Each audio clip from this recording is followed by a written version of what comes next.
žrebovacieho aktu sa ako pozorovateľ zúčastní aj manažér časopisu Slovenka, pán Richard Vrablec. Aj vám dobrý večer. Dobrý večer. Pán Vrablec, povedzte, koľko vás to doteraz stálo a stojí vám to vôbec za to? Nebola to malá suma, ale isté je, že sa nám to oplatí. Hlavne preto, že spomedzi vás, našich čitateľov, môžeme každý mesiac urobiť troch ľudí aspoň trochu šťastnejšími. Tí, ktorí nevyhrávate, nebuďte smutní. Vašou výhrou je to, že kupujete a čítate časopis Slovenka.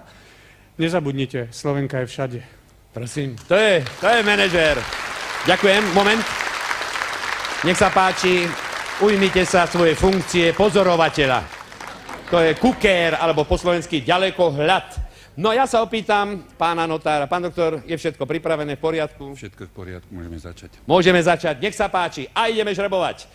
Tak poprvé, najskôr vyžrebujeme 3 ceny, ktoré venovala redakcia dvojtýždenníka Teleplus. 50, 100 a 150.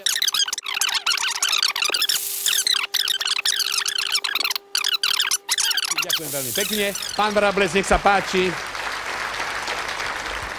Ako sa vám videlo naše žrebovanie? Vy ste fantastickí, publikum je fantastické, všetko bolo super, ale mi prosím vás pekne povedzte, prečo ste boli takí vzdialení a malí? Lebo ste mali asi ten ďalekohľad opačne, však? To je možné.